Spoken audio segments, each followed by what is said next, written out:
back to the Classics Capsule. I'm Shcumacher, and today I'm going to be looking at Batman. The main focus today will be on the original Batman film, but it will also be looking at the rise and subsequent fall of the entire Batman film franchise. The franchise itself has a very complicated beginning.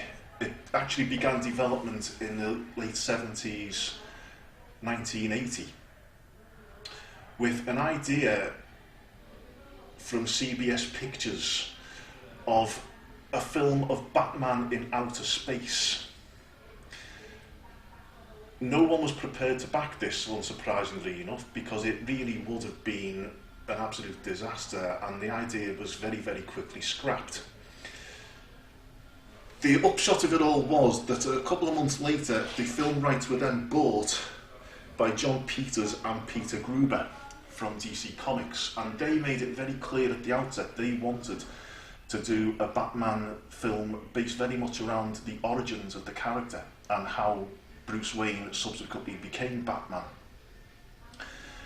They tried to pitch this to a number of film studios just as an idea, and the major film studios all passed on it for the simple reason that in the executives' eyes, the perception of Batman was very camp, very much based on the 1960s television series, which was very funny and very entertaining, but it was nothing at all like the original comic book version of Batman, who was a very dark vigilante, dark avenger sort of image.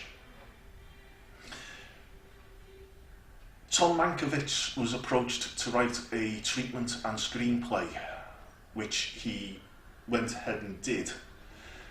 And the two producers then approached Guy Hamilton, who was a very experienced director, a veteran of the Bond films, amongst many others, including being the assistant director on The African Queen.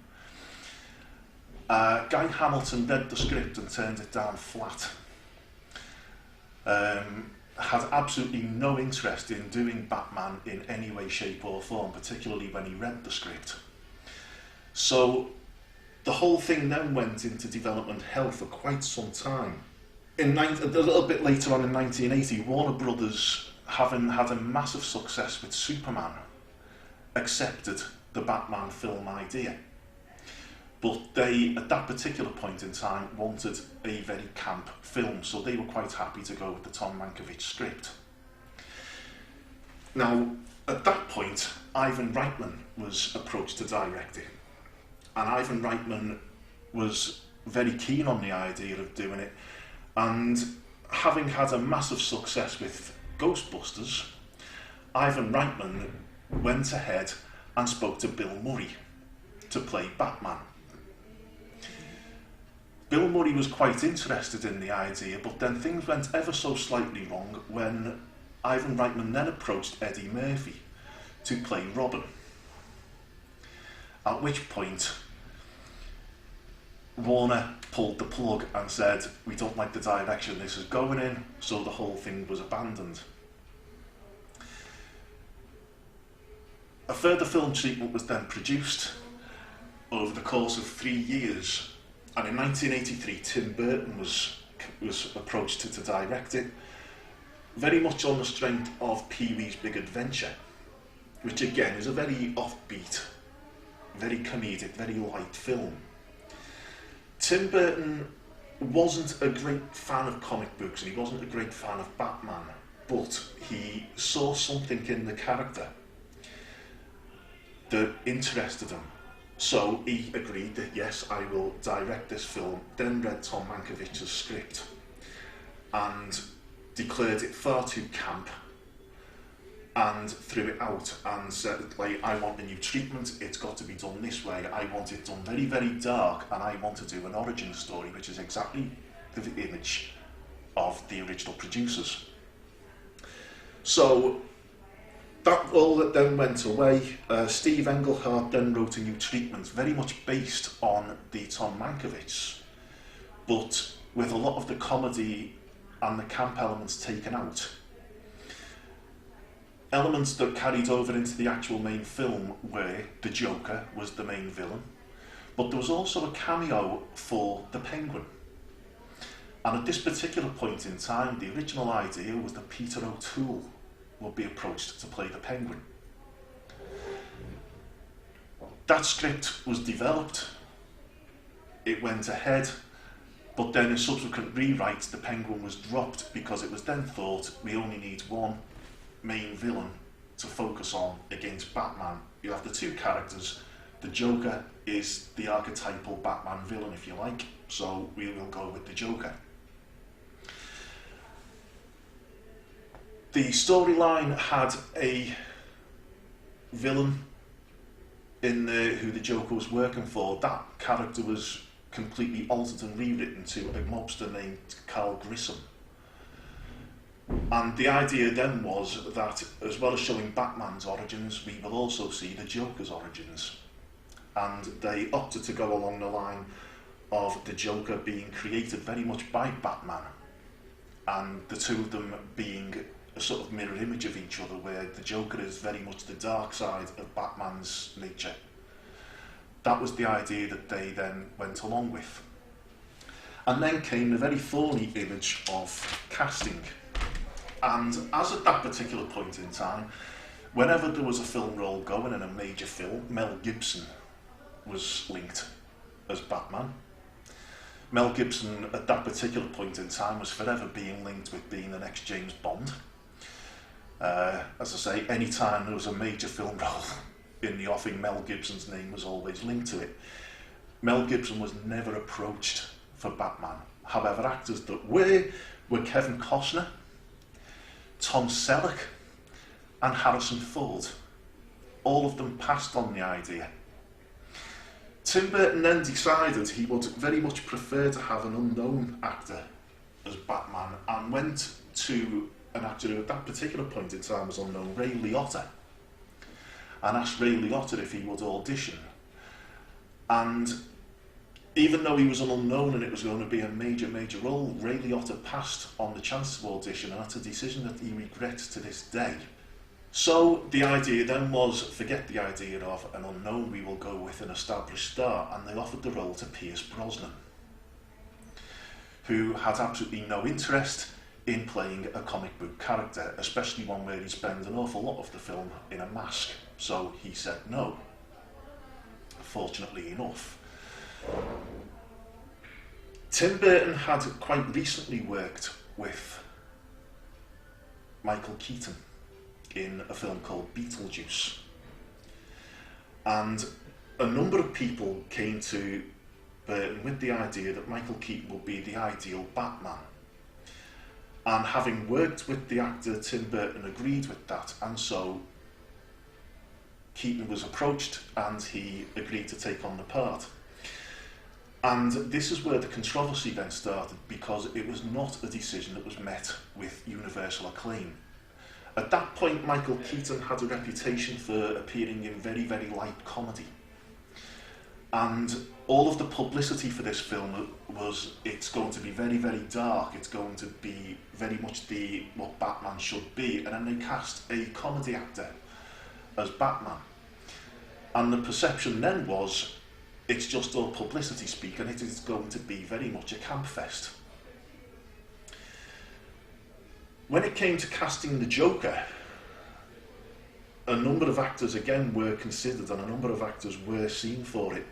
The main choice for it, the original choice for it, was John Lithgow. And John Lithgow went to the audition but didn't actually want the part, and persuaded Tim Burton in the audition not to cast him because he thought the film would be an absolute disaster and didn't really want to have any part in it.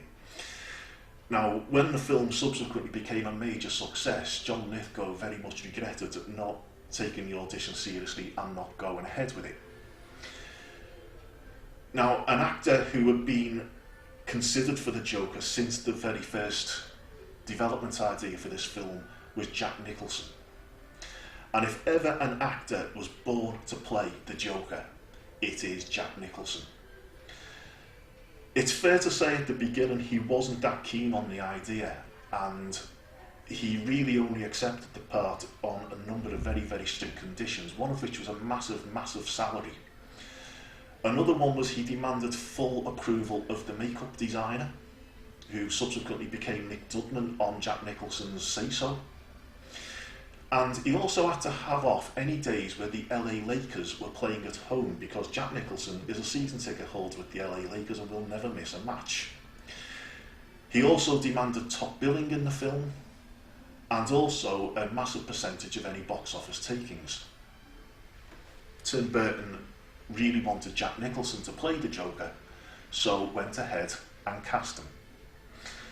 And at this point, it was then thought that the film was a little bit top-heavy, showing the origins of two characters, and so the Batman origins were dropped. And it was decided and felt by every one of the creative people that the Batman origins could better be told in a series of flashbacks throughout the film, and by the character development of Bruce Wayne as the film developed. So throughout the film, we see Bruce Wayne visit an alleyway and put two roses down on the floor without any apparent explanation. It subsequently gets explained that his parents were murdered by Jack Napier as a young gangster, who then subsequently becomes the Joker when Batman drops him into a vat of acid. A little bit later on in the Batman film, we see a flashback sequence where Michael Keaton, as Bruce Wayne, remembers his past, and we see a young boy coming out of the theatre with his parents, walk down an alleyway, and his parents are both murdered. The young boy sees it happen, and that sets him off on a lifelong crusade to fight crime as a very, very dark vigilante. Subsequently becomes Batman. The film developed along as it quite nicely at that particular point then. It was shot at Pinewood Studios. It actually took up the entire lot of Pinewood with the amount of sets and the scale of the design of the thing. And then they produced the Batsuit, which was a major problem because Michael Keaton is an average build, and the idea was that Batman would be a very, very big, muscular image, and they then had the problem, how do we make Michael Keaton look that size? So the suit was made out of very, very heavy armoured rubber. Tim Burton vetoed the idea of it being tights. It had to be one solid unit to look convincing on screen. And everything looked very, very good, and the studio wanted a bright yellow bat plaque on the chest, which the minute that was suggested, the suit was then made completely black, which then makes the bat symbol really stand out. The suit itself looked absolutely superb, and then came the problem when Michael Keaton put it on for the first time. And it then turned out that Michael Keaton is ever so slightly claustrophobic and had major issues with the cowl. During the course of the film, the cowl is modified to try and make it a little bit more comfortable for him. You're actually seeing some scenes, as the later scenes in the film, the cowl is not as tight-fitting as it was at the beginning of the film when he first appears. Purely and simply just so the actor is more comfortable wearing this hood. He found it very, very difficult to do it. Keaton felt that it was a little bit too obvious that Bruce Wayne and Batman were one and the same person, so he made the decision as Batman he would speak in a lower tone of voice than he would as Bruce Wayne. And he would also, as well as Batman, be a very, very dark figure in his entire manner, his movements, everything. And to counteract that, as Bruce Wayne, he imbues Bruce Wayne with a very much controlled manic energy, which he conveys partly through movement, partly through his speech, but mainly through his eye movements. As he's speaking, his eyes are never still, his eyes are constantly darting from side to side. you get the idea that this is a man very much on the edge, and it's actually a very, very skillful performance, the way he's able to differentiate the one image to the other. It has to be said that the Batman film, Batman, is very much a tour de force for Jack Nicholson, and once Jack Nicholson becomes the Joker, it is very much his film. He gives a whole new definition to the phrase "so far over the top he's halfway down the other side," but he does it with such credibility. And it's very much what the character needs. As Jack Napier, he's very controlled, he's very sinister. As the Joker, he is just completely off the wall. He is so wild. And again, it is very much the image of the very dark side of Batman, where Batman, if he was completely uncontrolled, this is very much what he would be like.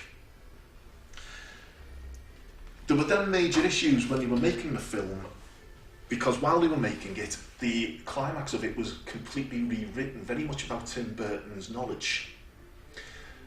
Vicky Vale, who was the love interest, was intended to die at the end of the film. That was completely altered. And you get the image then of, for some strange reason, at the end of the film, the Joker shoots Batman down in the Batplane, which then blows up. And then for some strange reason, walks up to the top of Gotham Cathedral, which was not in the original script. No one knew the reason behind it, including Tim Burton or Jack Nicholson. And Jack Nicholson was asking constantly when they were making it, "Why am I going up here?" And Tim Burton's response was always, "I haven't got the faintest idea, Jack, please just do it because we're over schedule and over budget."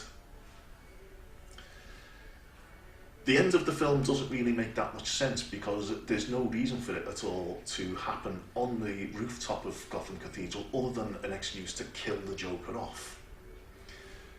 But there could have been any number of ways they could have done that with it being on the ground. But it's more spectacular. It gives a set piece of something like 10 minutes of a quarter of an hour, even though the set piece doesn't make the slightest bit of sense because there's suddenly goons in the cathedral belfry. Where they came from is anyone's guess. What they were doing there is anyone's guess, other than to give a major fight scene right at the end of the film. There's no reason for it. The Joker dies at the end of the film, and you actually feel an awful lot of sympathy for the character at the end of it, which is quite surprising. It's a very, very happy ending in that Batman stroke Bruce Wayne seems to have a love interest in Vicky Vale. She survives, and the film finishes with her sitting in the Wayne Rolls Royce waiting for Bruce Wayne to arrive. However, when Batman Returns was made, Vicky Vale is nowhere to be seen. And Bruce Wayne, again, is quite a tortured individual. He feels no one understands him in that film. He has told Vicky Vale everything about his life, both as Bruce Wayne and as Batman, and she basically does not understand it. So, that's the explanation given. She's just not there. However, there is another freak appears in the shape of Oswald Cobblepot, played by Danny DeVito, under very, very heavy makeup, who calls himself the Penguin. I've watched this film a number of times, and to this day I still don't know what Danny DeVito actually tries to do as the Penguin. It's not the best piece of casting. Sometimes it's like he's going for a comedy angle to counteract the serious way Michael Keaton plays Batman. Other times he goes completely the other way, and there's no sort of clear way that the character works. It is more a character study of Batman Bruce Wayne, a lot more than the original Batman film was, which was more a character study of the Joker. Michelle Pfeiffer as Catwoman is another story. Very, very, very well cast. Wonderful performance from Michelle Pfeiffer. And as per the comic books and the television series, she provides the love interest for Bruce Wayne throughout this film as well. And you get this image then of a reason for Batman to be there, because he sees in Catwoman stroke Serena somebody who is very similar to him. Somebody with very much a split personality, but somebody who he feels he can help and who he can love, provided she is prepared to go along with that idea. Then you get thrown into the mix a businessman, very much a villain, played by Christopher Walken, who I think it's safe to say enjoys himself in the film. It's not exactly a pantomime performance, but it does border very, very close to it, and it's not something really Tim Burton feels, I get the impression, it's not something he feels able to control with Chris Walken. It's like he gives him his head and just lets him do what he wants.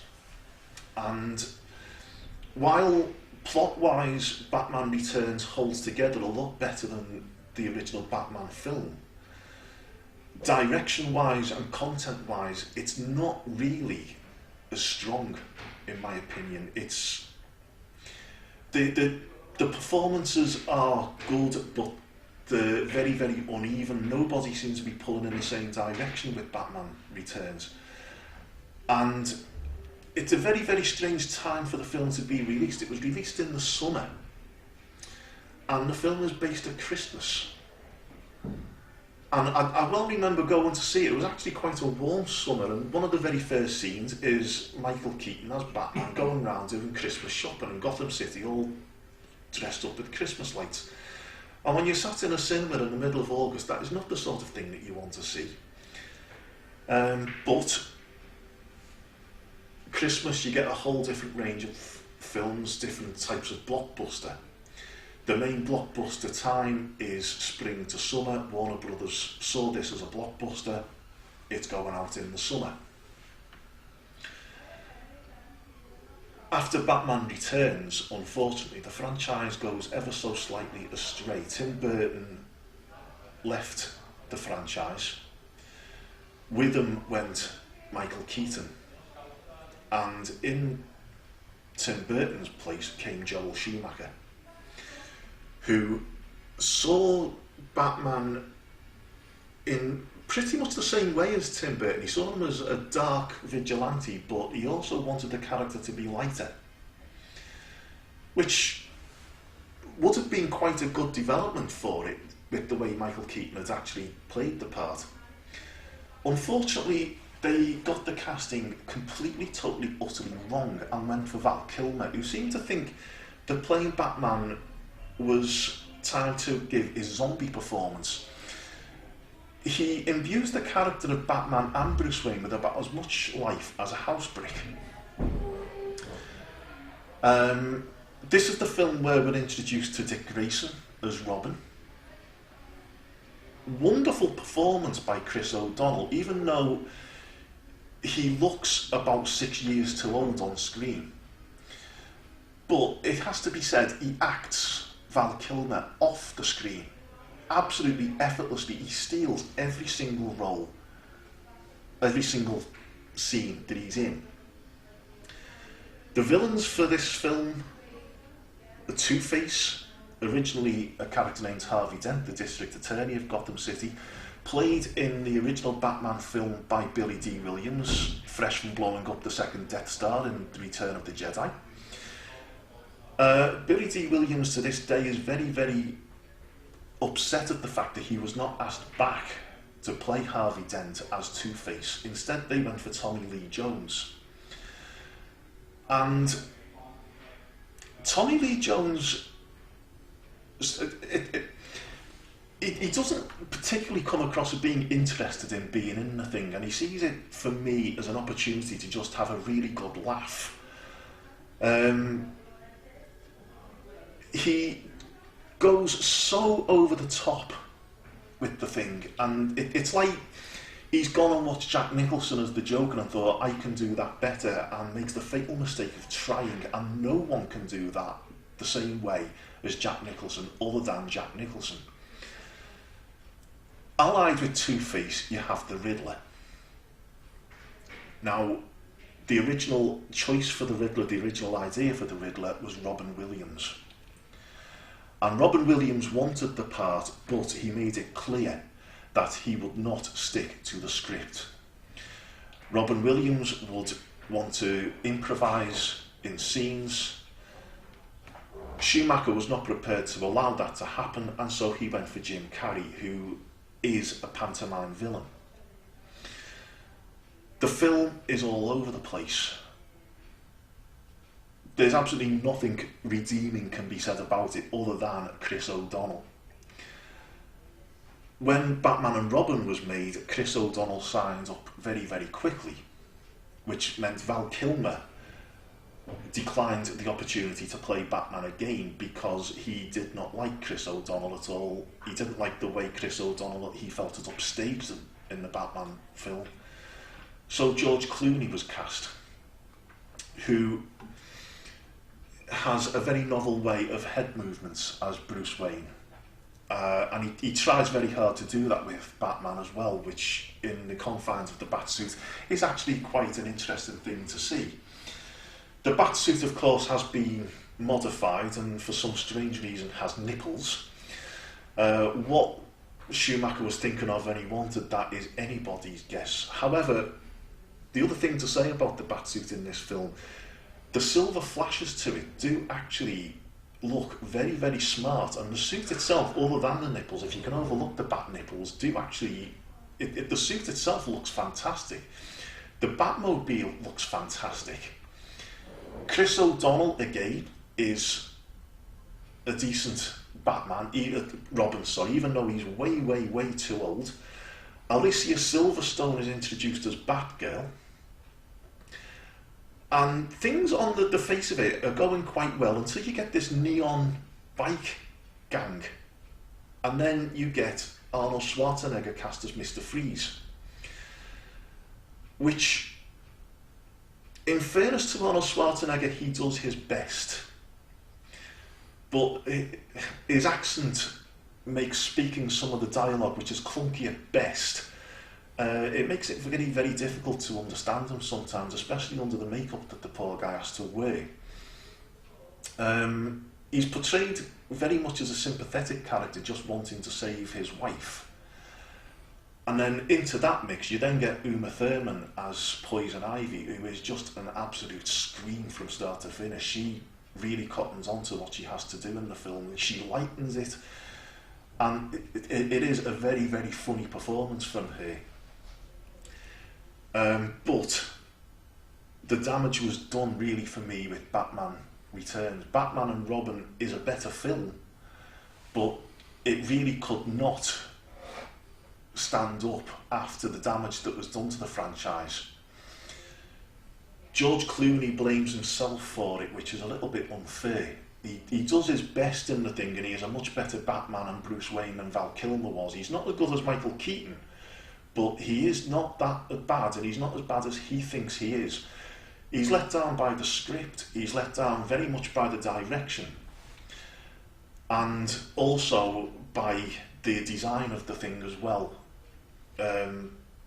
You can't really take the film seriously because of the appearance of a lot of the characters, including Batman and Robin, because the Robin suit suddenly has nipples on it as well, which is another very strange thing, which, you know, there seems to have been this fascination with the characters having nipples. It basically, in the space of 2 films, killed the franchise dead. And it was several years before the franchise would come back with an origin story for Batman. And it's interesting to note that Christian Bale very much goes back to the Michael Keaton image of Batman with that particular performance and that particular image of Batman and Bruce Wayne. This has been the Classics Capsule, looking at the Batman film franchise.